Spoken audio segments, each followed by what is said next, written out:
Good. Okay, so good afternoon, everybody, and you're very welcome to this session on Trade Support Services, TSS, helping your business through Brexit, the Brexit transition. And look, we're delighted to have our special expert guest with us today from the TSS to help us talk us through the ins and outs of what the guidance they're providing, what supports they're providing to business in this very challenging time. It's really, really important that people do sign up to the TSS, particularly small businesses. I think what I've heard from when we spoke yesterday, certainly their numbers are increasing, particularly with the larger business areas, but smaller business, which is very much focus of our chamber, we really do need to try and get as many people to sign up. And we will, as we go through the webinar, we'll give you the links and we'll show you how you can actually do that from the presentation. So we have a presentation the guys are going to go through to explain what the TSS is actually doing, and what guidance and how it'll help businesses and traders navigate the changes to the way goods move from Northern Ireland once the Northern Ireland Protocol comes into effect from the 1st of January 2021. So I'm delighted to welcome Shankar. Shankar Singham is the Chief Executive of Competare. I have pronounced that properly, I hope I have. He is Chairman of GEN, Chairman of Global Vision, and an academic fellow to the IEA. So very welcome, Shankar. I've also welcomed Frank Tusmuir from Fujitsu, and Frank leads Fujitsu's international trade and customs practice. You're very welcome, Frank. Okay. And finally, last but not least, Kevin Shakespeare, who's from the Institute of Export and International Trade. And Kevin is a member of the Institute's management team and an energetic and self-motivated individual with a strong knowledge for education, trade, finance, and international trade, built on many years in senior management positions. So I'm delighted, guys, you've joined, and thank you so much for taking your time out of your busy schedule this time to try and, to get the message out about the TSS, to get people to sign up, to help them to get through this, to provide clarity. So without further ado, if I could maybe hand over to you, Frank, to share your screen. I shall do that. Go through the presentations. We will take questions and answers as we're going through the webinar, and if you want to put them in your chat box, we'll endeavour to answer all your questions as you go through the webinar, and if there are ones that we can't answer, we'll come back to you afterwards, if that's okay. So please feel free to ask as many questions as you want in the text box as we go through. So Shankar, could I pass it over to you first? Absolutely. So thanks very much. It's a great pleasure to be here talking to the Chamber and your members. What we'd like to do is introduce the Trader Support Service. We want to make sure that this isn't the only session we do with you. We'd like to do a couple more, if possible, where we go into sort of greater detail in the end of November and possibly in December as well. So if I can go to the next slide. The theme of this is obviously the Northern Ireland Protocol, which makes certain changes to the way goods move between Northern Ireland and GB, and the role of the Trader Support Service and how you can take advantage of it. So first of all, on the next slide, if we can talk about what's changing. There is some confusion here that we found in our discussions. The Northern Ireland Protocol comes into effect at the end of the transition period, which is 31st of December of this year, so just a few short weeks away. Unlike the UK border, where there's going to be a sort of phased approach to the border, the Northern Ireland Protocol takes effect come what may on the 1st of January 2021. So regardless of whether there's a deal, no deal, whatever. So if you're sort of saying, well, we're going to wait and see if there's a deal, don't, because the NI protocol will take effect, whatever happens on the 1st of January, and it will change the way goods move into and out of Northern Ireland. Because it will change, and because the government is very anxious to ensure that the trader experience is changed as little as possible, they've established a free-to-use trader support service to support businesses. So we can go to the next slide. What I wanted to do was talk about what TSS is and what it isn't, largely because I think there's also in this area a bit of confusion. What TSS will do is TSS will provide a digital-first customs declaration service. So if you're a Northern Ireland importer and you're importing stuff from GB, TSS will do for you the customs declarations you need to get your goods from GB to NI. And it will be a digital first system. We say that because we're literally going to have to do millions of declarations, and it's not possible to have a system, a manual system, where you phone up the contact center and you say, we'd like to import some some widgets on this particular day. Can you do it for us? It can't work like that. It has to be a much more digital, more like what you're used to when you order, you buy goods off Amazon, for example. So digital first service, and Frank will explain exactly how operationally that would work. Beyond that, as I mentioned, the contact center that went live on Monday. There are 700 contact center operators, and they will help initially with registration, problems you're having on registration if you are having problems. And then over time, they will also work on helping you with the customs, ensuring that you provide the right information so that we can do those customs declarations for you. Beyond that very core service, we are providing through the Northern Ireland Customs and Trade Academy, which Kevin will talk about and is leading on, from the Institute of Exports and International Trade. We will provide education, advice, and training to help traders understand what these changes are. And that training will include things that TSS is not operationally supporting. So we're not operationally supporting goods trade in goods of animal origin, the agri-food stuff, the SPS checks, the regulatory controls that apply to those. We're not doing those, but we will advise you and we'll train you on what you need to do. DEFRA has set up its own agri-food support service that will be providing support to traders in that area. What TSS will not do is we're not a customs consultancy, so we wouldn't provide you. We wouldn't say to you, you need to use this particular type of customs facilitation in order to get your goods from GB to NI. That's something that customs brokers and customs intermediaries typically do. And related to that is the fact that we wouldn't be replacing the services of customs intermediaries and brokers. It's very important that we leave a legacy in Northern Ireland of a stronger trade support function and sector, and that involves a stronger customs intermediary sector. So we want to help those customs intermediaries. We'll certainly help them with their client inquiries and training and so forth, but we don't want to take their business away. We're not going to raise non-standard documentations. So that means things like in the SPS area, the agricultural trade area, veterinary health certificates, the sort of export health certificates that are needed for agri-food trade and other licenses. So we won't be doing that. We will be advising you on the educational component. If we go to the next slide.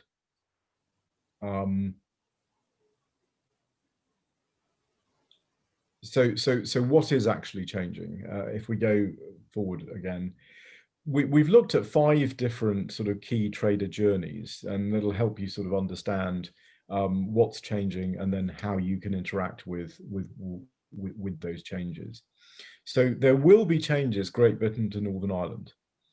There will be a need for customs declarations, and there may be the need to pay duties if the goods are considered at risk of moving into the European Union, i.e. into Ireland, because of the porous border between Northern Ireland and Ireland.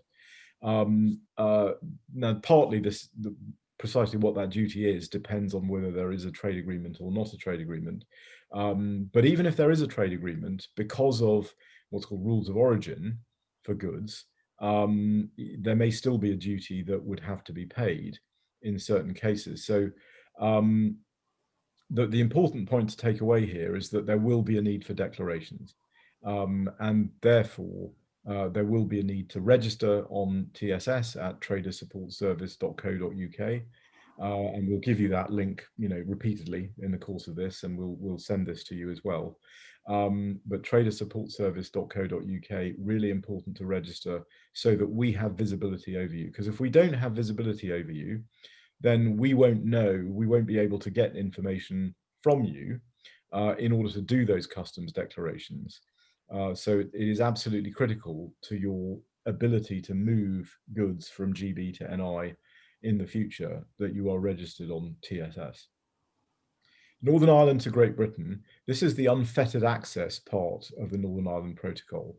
And moving goods here should take place pretty much as it does now. So there there will not be additional processes, paperwork or restrictions if you're moving things from Northern Ireland to GB, except in certain circumstances. So for goods that are subject to international treaties that the European Union is a member of, or for goods moving in what's called duty suspension. So if they're moving from a customs facilitation, temporary storage to temporary storage, or those sorts of things. Export controls, that type of thing. So international treaty obligations would cover things like CITES, etc. That's the Convention on international trade in endangered species. So that would be one example. The Kimberley diamond mining process would be another example. But apart from those very, very limited exceptions, there should be no new paperwork. Northern Ireland to Ireland and back and vice versa, trade will be completely unaffected. No change at the border, no paperwork, no tariffs, no regulatory checks. And sort of complete porous Irish border. The fourth area is Northern Ireland to and from rest of world, and trading there will continue broadly as it does today. So Northern Ireland will benefit from future trade agreements. Now, so for example, if the UK has struck a trade deal with, as it has done recently with Japan, and as it's about to with Australia, New Zealand, CPTPP, and the US.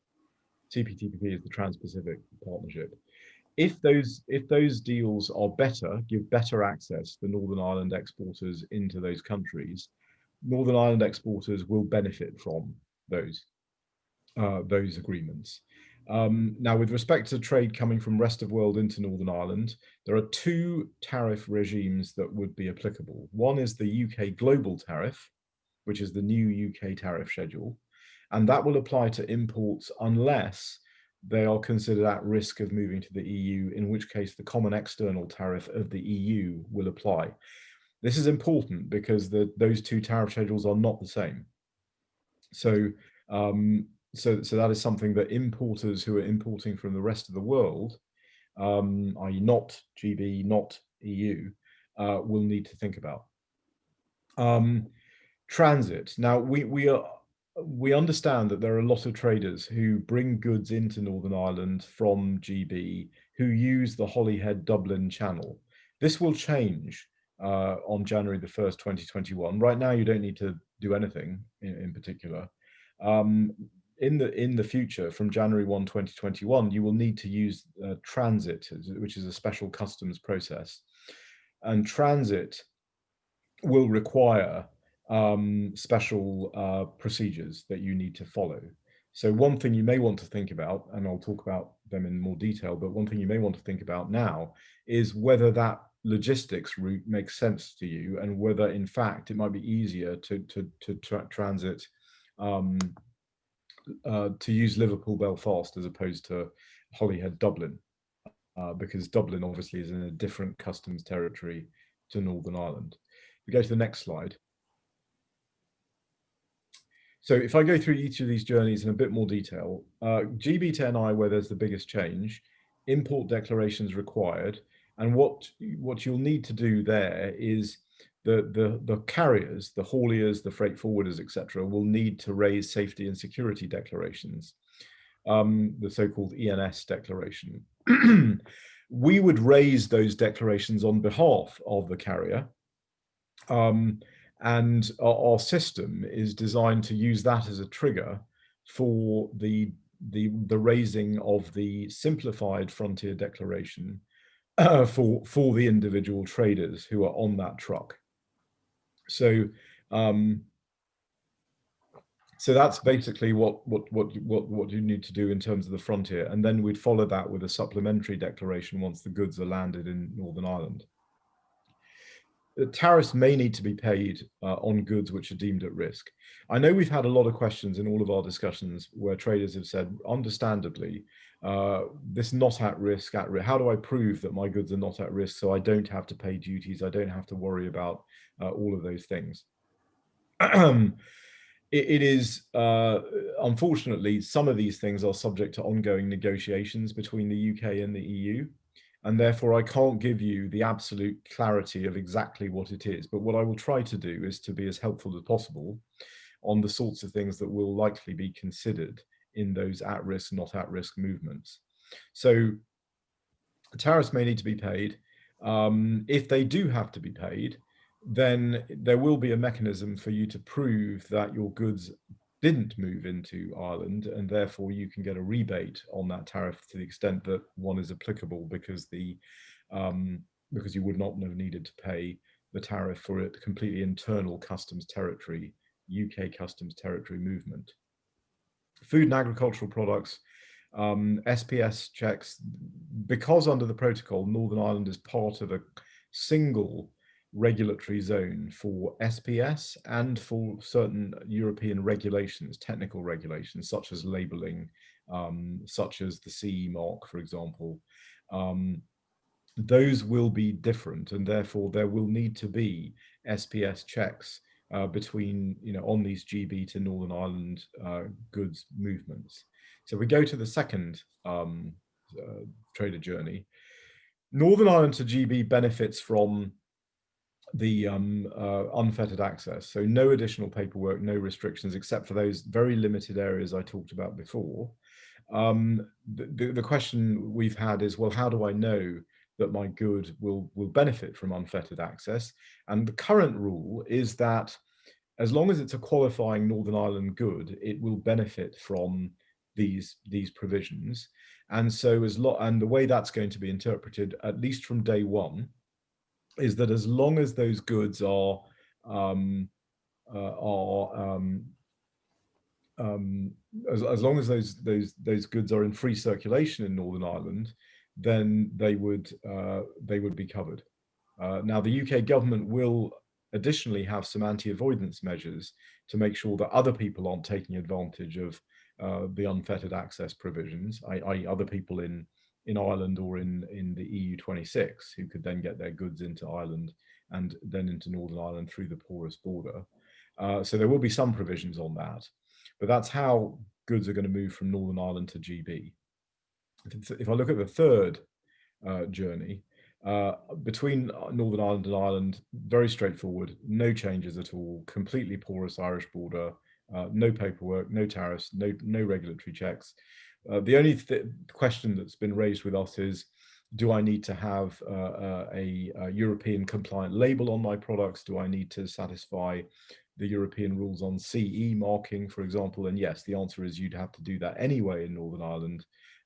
So there wouldn't be an issue of movement of checks or controls between Northern Ireland and Ireland.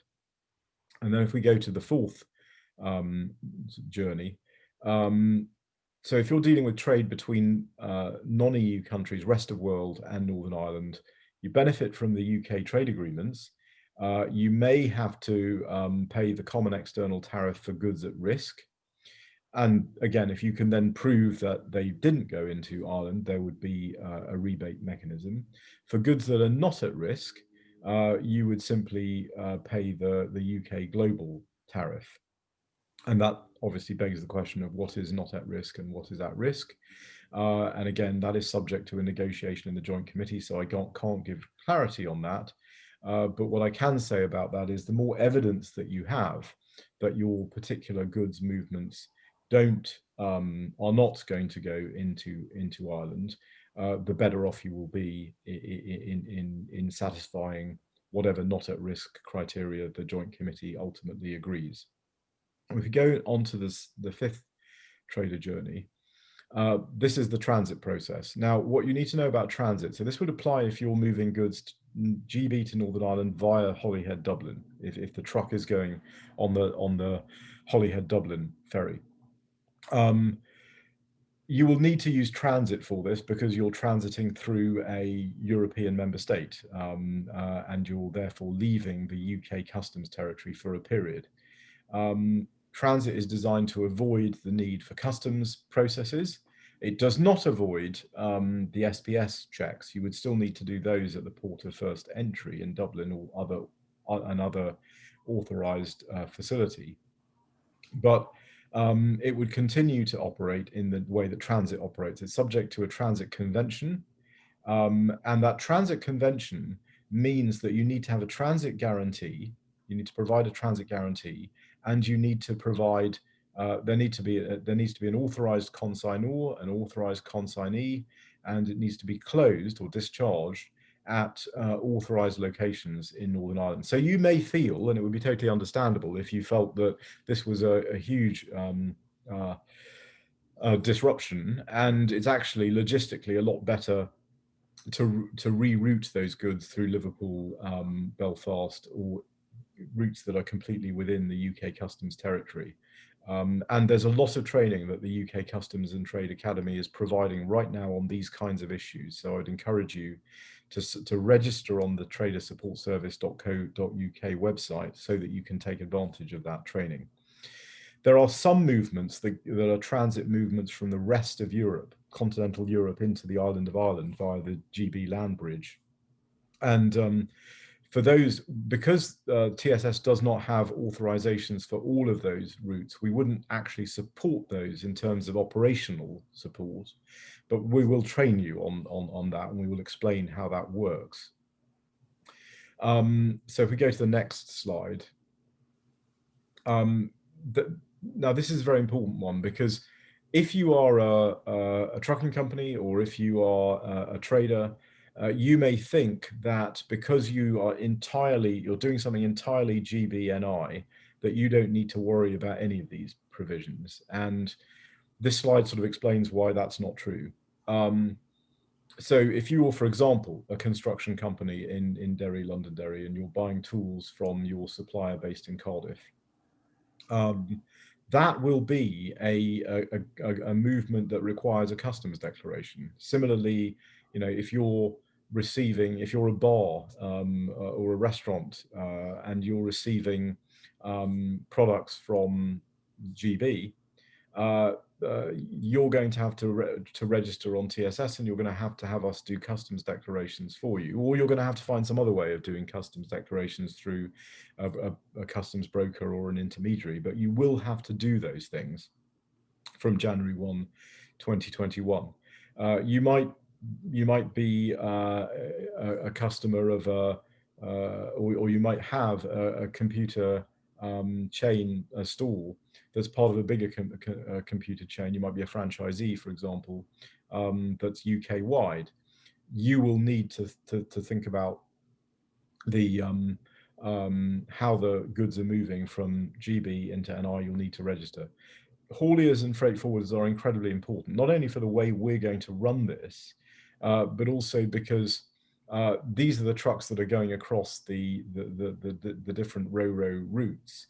And it's really important that every trader has registered with us, so we have visibility over every trader.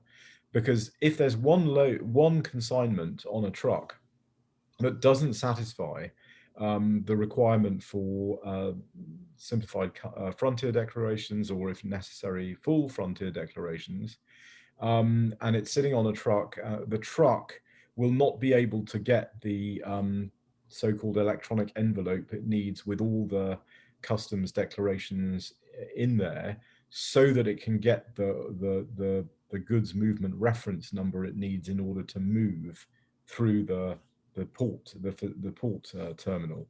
So it's absolutely critical that you don't have that situation, because then not only will your good not get into Northern Ireland, but it'll hold up everything else on the truck if the truck is carrying multiple loads, which many of them do, particularly where you're a small business and you don't have the whole truck, to yourself, as it were. So that's very important. The other thing I would say about this that's also incredibly important is for you to talk to your suppliers. If you're an importer in Northern Ireland and you deal with suppliers in GB, it's incredibly important you talk to them about the terms of trade that you will be on, because the so-called Incoterms, which are the terms of trade, you need to figure out what terms you're going to be on, because in all cases of those terms of trade, except for delivered duty paid, it is the Northern Ireland importer that bears the customs responsibility. It is not the supplier. So unless you're on DDP terms, you will have to do the customs declaration. You will be the entity that will be registered on TSS. But you need to have those conversations with your suppliers now, so that you're ready January 1 to sort of do the movement. So we can go to the next slide. What support is available? If we go to the next slide. So Frank is now going to discuss how the operational aspect of this will work, and where the particular trader sort of fits into that. So Frank, I'll just ask you to take it. Thank you, Shanker. So building on the introduction from Shanker and the various routes, I'll first of all talk a little bit about the routes that TSS serves, and then how organisations can get support from the TSS and also from customs intermediaries for the routes that we don't support. Then we'll talk a little bit about the actual, an example of a typical route that TSS would serve, which will give you an idea of the sort of services that we'll provide. And then I'll hand over to Kevin Shakespeare to talk about some of the education materials that were coming online. So first of all, the different routes that would be within scope for TSS, and those that wouldn't be core to the TSS service. So the first one is the Great Britain to Northern Ireland route. This is the direct route, typically Liverpool to Belfast, or the Cairn Ryan route from Scotland. Excuse me. So this is absolutely one of the core services that TSS has set up and designed to support. And we'll provide a digital first service for that route, where we'll provide customs declarations for the movement of those goods. And I'll use my example to explain what digital first means, what the context of that is in a moment. The second route is another GB to Northern Ireland route, but this time it's via the Holyhead Dublin route, which would mean obviously going through Republic of Ireland to get to Northern Ireland. And we expect that to be a popular route for obvious reasons. Typically that may be served by a transit process, which again, the TSS will be set up to service and support transit declarations. If you look at the next two routes, these are beyond GB to NI movements.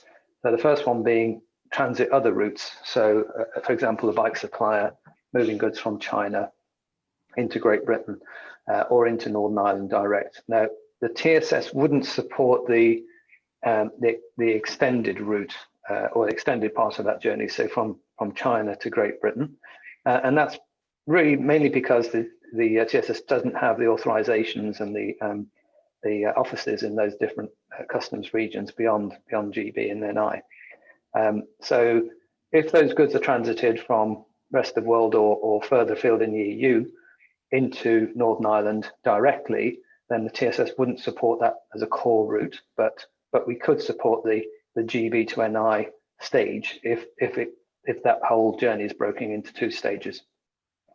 And the last one is Northern Ireland to and from the rest of the world. It's a service that exists today, or a process that does exist today. It requires customs administration to manage those movements. And there are customs intermediaries that support that service today, and we'd expect that to continue very much as it does today. And building on that, so the routes that we talked about that that are not core to TSS, we'd expect existing intermediary market to continue to support the movement of those goods. There is access to information around if you do need support from intermediaries, if that's one of your core routes or core trade supply chains, then there is more information on the government websites, and equally the TSS contact center can provide guidance on options for those routes and for more complex processes such as SPS, the health certificates for SPS goods, which again, Shanker mentioned earlier, is not within the core scope of TSS. So we can certainly help with those processes. So working with the existing intermediary market is one of the aims of the TSS. The TSS is here for a short period of time, a few years, and then it will gradually fade away, or it will come to an end at the end of 2 years, and it will hand over to the existing intermediary market. So it makes sense to complement and support the market that's there today, and we'll continue to do that. So if you are a customs intermediary, or if you're using one, they should register on the TSS as well. That will give them access to education, and it will also enable them to get support from the TSS as and when they may need it in different ways. So we're very keen to work with existing intermediaries to help provide the end-to-end solution for all of the needs.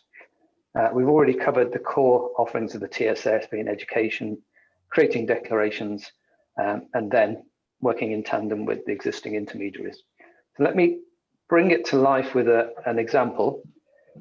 And for this example of the TSS service, we'll pick on the GB2NI direct route, which is what I mentioned earlier is one of the core reasons for the TSS coming to being.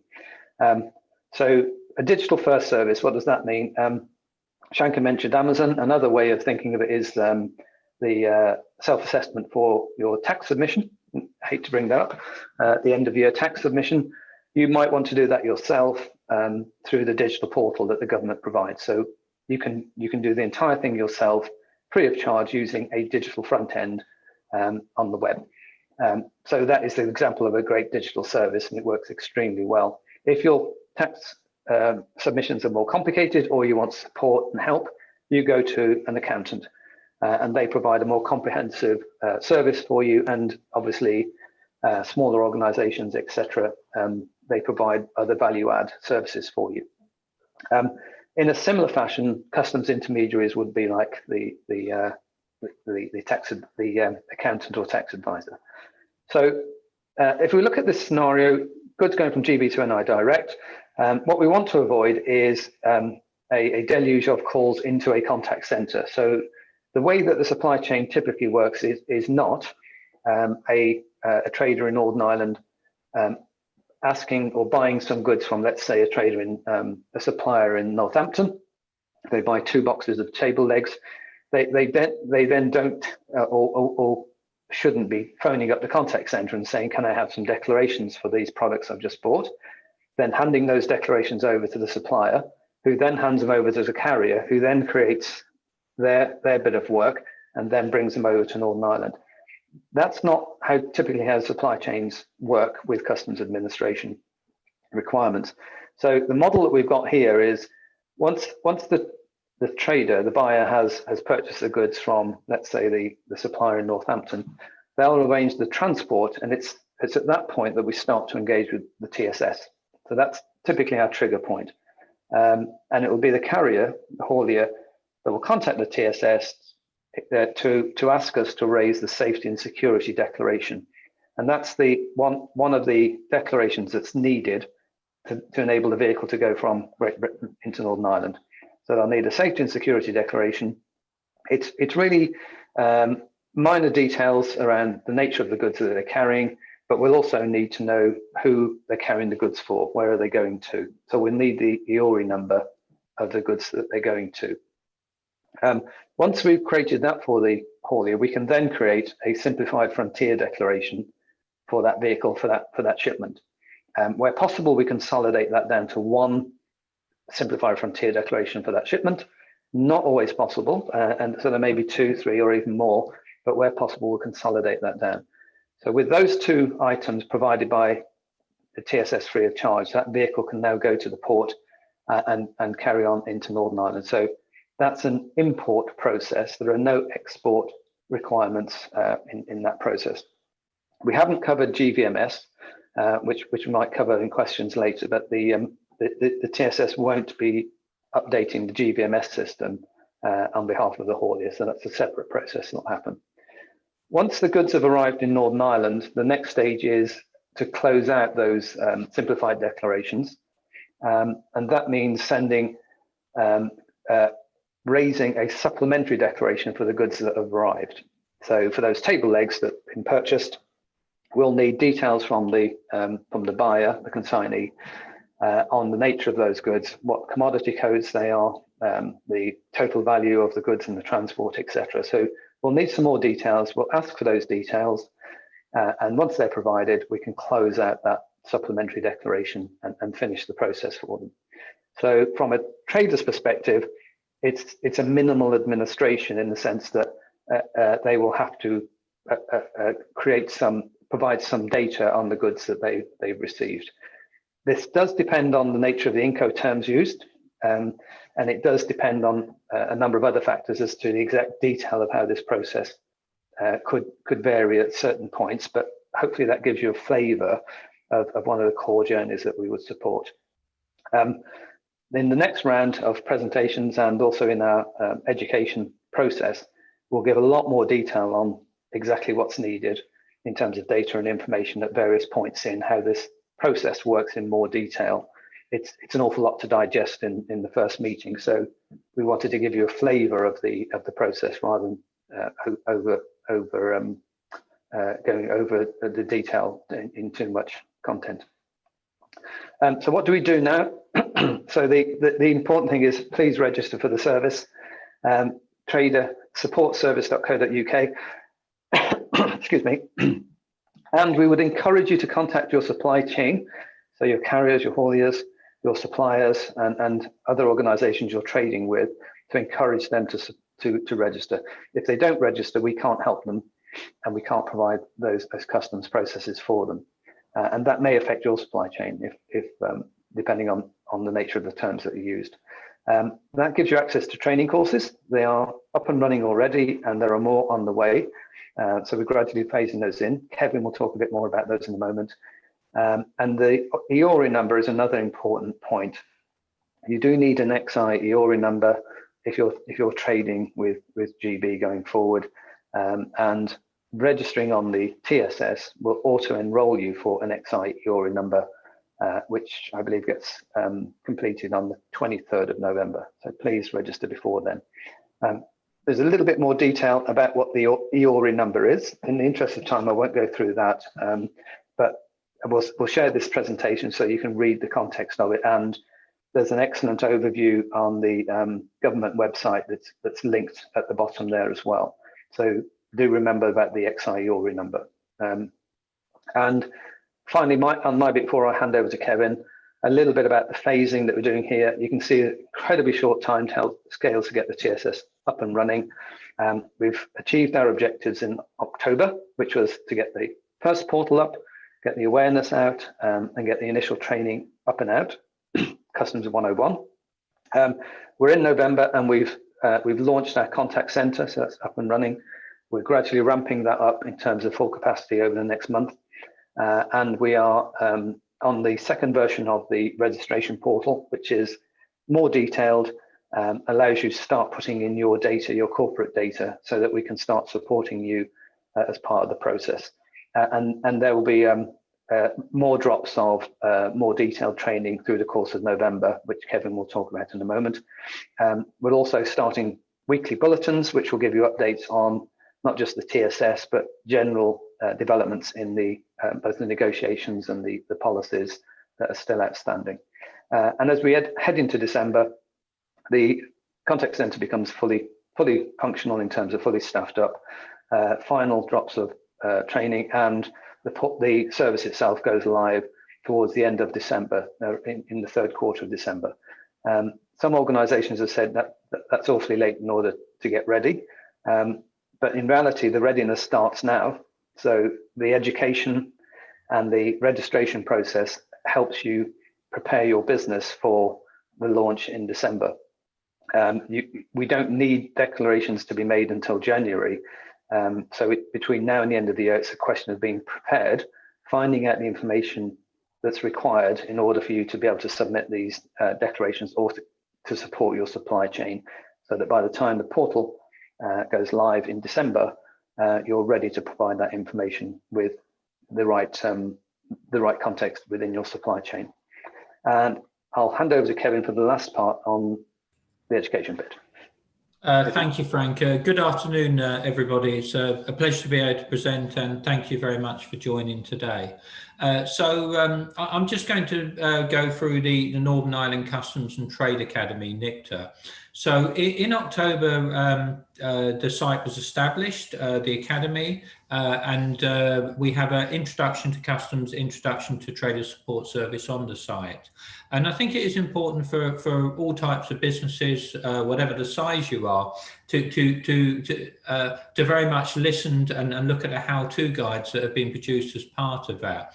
So I think has been indicated today, we refer to important aspects such as your trading relationship with the GB supplier, the Incoterms, international commercial terms used, and then, if you like, responsibility. And it's important that all parts of the supply chain, the Northern Ireland buyer, GB supplier, the carrier, the freight forwarder, the haulier, registers for the TSS as well. So everybody can understand their potential role to make sure that trade continues effectively. During November, we'll be launching further both courses, free courses, free how-to guides to access, and free webinars and seminars on areas like classification and tariff codes, on trade and procedures and documentation for GBNI, and also around trade and logistics. And again, that is for the whole community of buyers, suppliers, carriers, freight forwarders as well. In December, we'll be issuing further information around the specific interfaces with the TSS for the requirement for declarations, but also we'll be providing information during the course of November and December around other elements of training and education. So I think as has been referred to, SPS goods, so for example, products of animal origin, excise goods, beverages, for example, and in December we'll then be producing information as it becomes more apparent around the concept of at-risk goods, around the transit routes, and also around customs authorizations.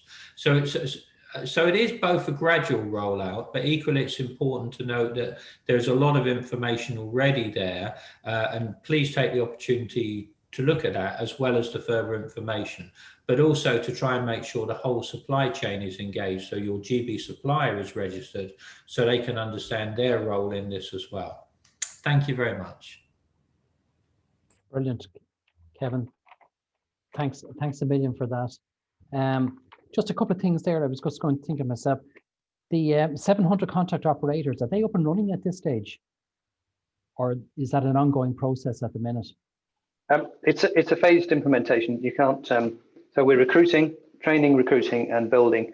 So by the in December we'll have 700.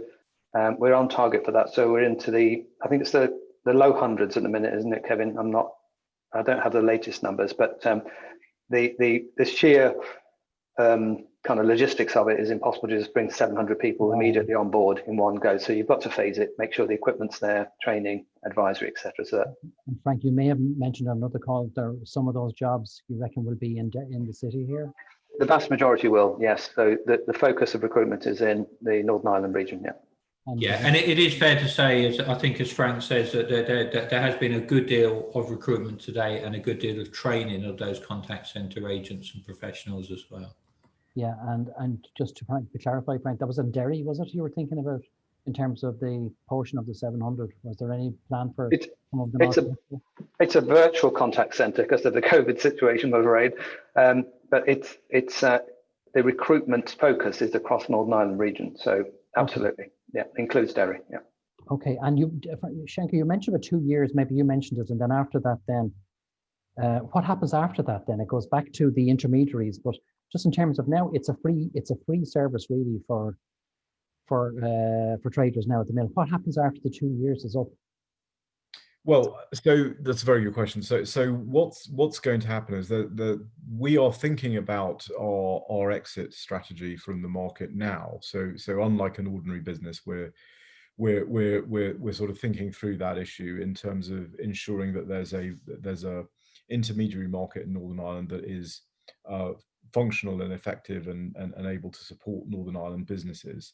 So the free service will change after TSS exits the market, and it will then be a normal commercial service. But I appreciate that's a challenge for some. But I would also say that what you need to be doing as a trader in Northern Ireland is, making sure that you take full advantage of the other opportunities that Northern Ireland's sort of unique status as a result of the Northern Ireland Protocol creates. So it's very much a bit of an export platform, especially where you are, close to so close to the border with Ireland, but also in the northwest part of Northern Ireland, facing other areas like the US and so on for trade. I mean, a foil port, for example, carries an awful lot of US trade. The northwest region of Northern Ireland markets itself as a region for trade. So take full advantage of the opportunities as well, and don't just think of this as it's going to be the status quo. I'm only going to be trading with GB, and and I'm just going to have all these increased disruptions as a result of this. Make sure you take the benefit of the opportunities afforded by the Northern Ireland Protocol for export opportunity, because you have a unique situation where you'll be able to get no tariffs into Ireland, into the EU, no tariffs into GB, benefit from UK trade agreements with rest of world. So it's really important to take full advantage of that.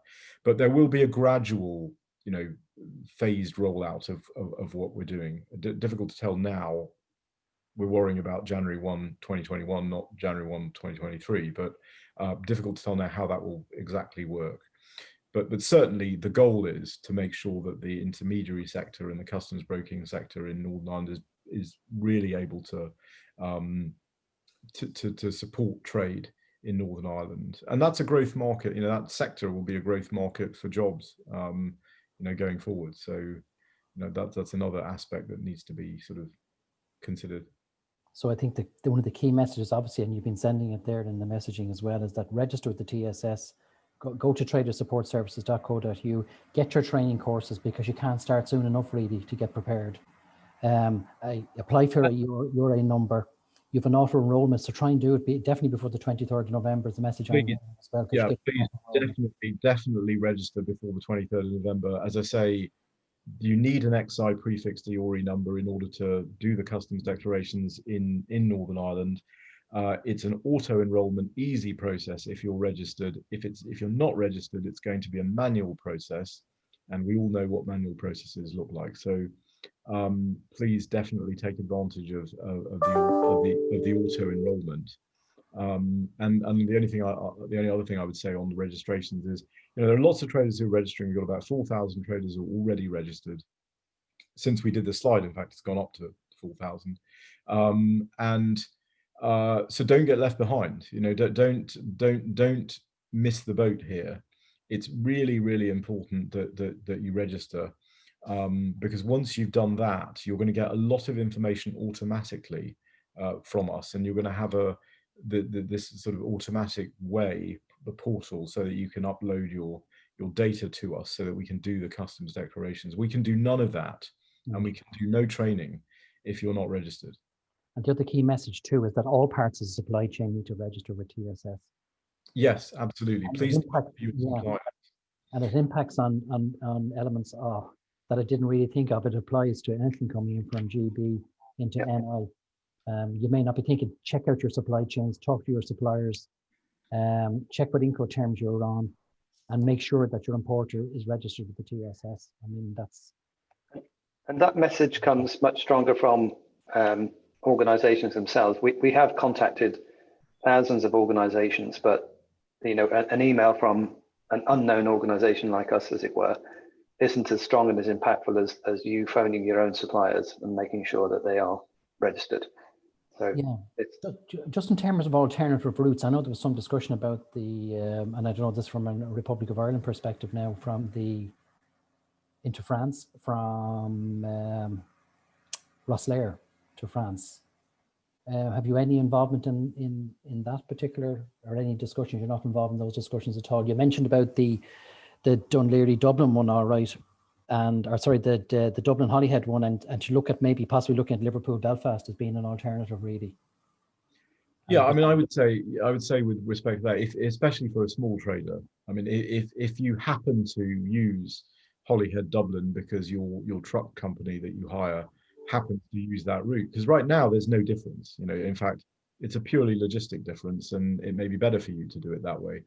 The problem going forward from January 1, 2021 is there's going to be an additional burden because you'd have to use transit to get products. You don't have to use transit, but then you'd have to do customs declarations into Ireland, and it would be very complicated. So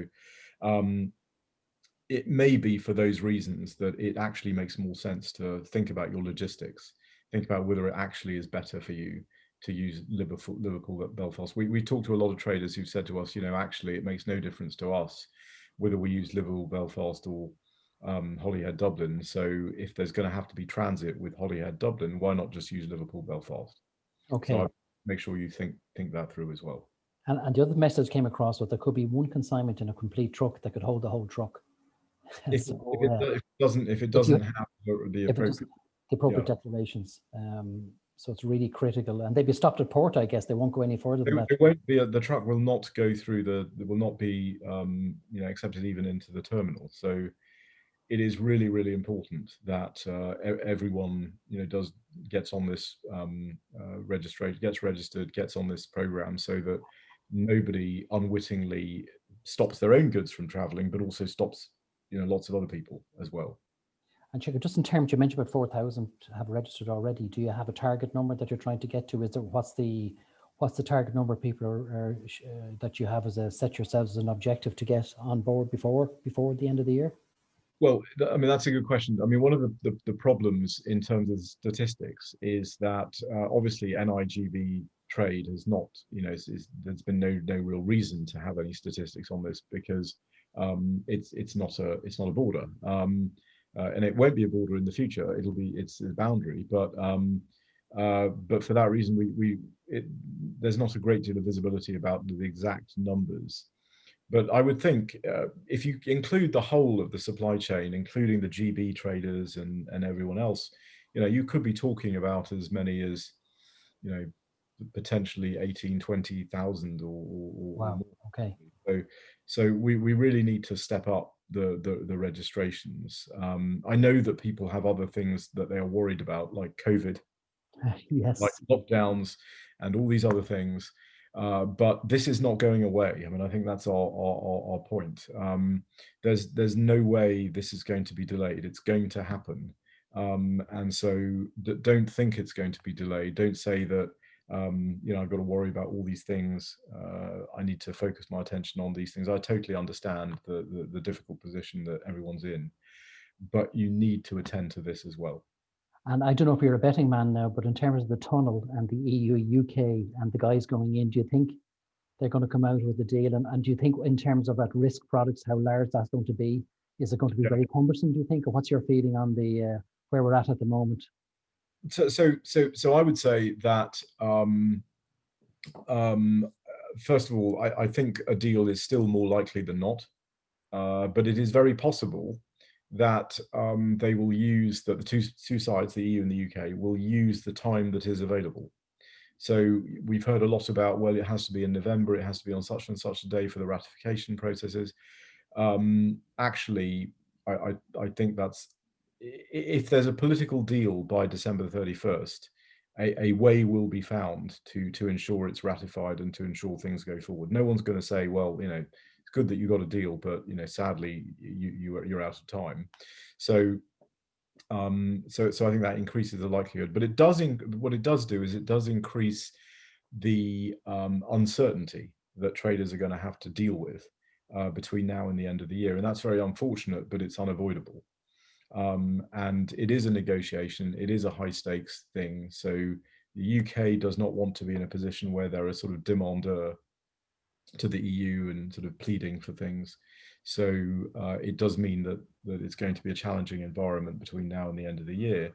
What we can do, though, is give you the best information we can, and we'll continue to do that. That's why we want to have a continuous engagement with you and your members, so that as we get information, we can pass that to you.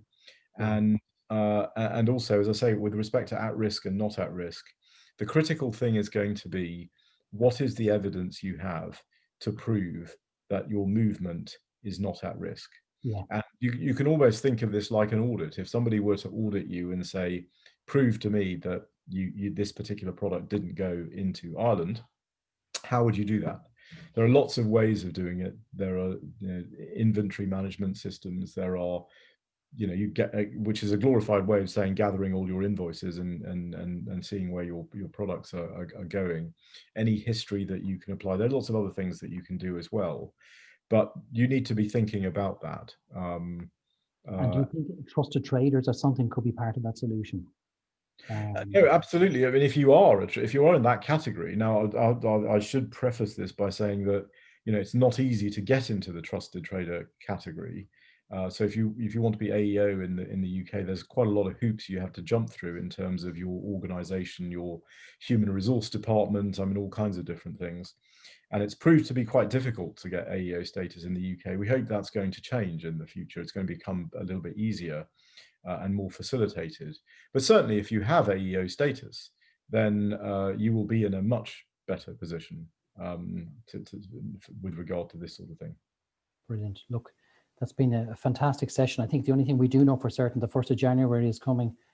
We should be signing up the TSS immediately to get access to the training and everything to get ourselves best prepared, regardless of tunnel or no tunnel. It's not going away. Don't even think about it. Don't even think about the deal. It's irrelevant to the. Yeah, exactly. And look, we'll certainly take you up in your offer to inform our members as we go through and as we get closer to the date. So just unless there's anything particular you'd like to add, I'll wrap up. I think I've answered. I think the only thing I'd add is we'll make the slides available to you so you can share them more broadly, and yes. We'll see there's some flyers and other things that we'd like you to share also with your membership specific to registration and the benefits of registration. So okay, well that'd be brilliant. If you send that to us, we'd certainly get that out as part of the copy of the video today from today's recording. So just on behalf of the Chamber, I'd like to thank our panel members today, Shankar, Frank, and Kevin, for sharing their experience and their expert knowledge in this whole area. And I hope, that our attendees found it very useful. I certainly did. It gave a lot of clarity and a lot of straightforward messages on what we need to do next. So thanks again, guys, for putting that together for us. And as I say, you send the presentation and any other material you'd like to want, we'll make sure our members get that and we'll stay in contact. So have a great evening and thanks again. Thank you. Thanks, everyone. Thank you.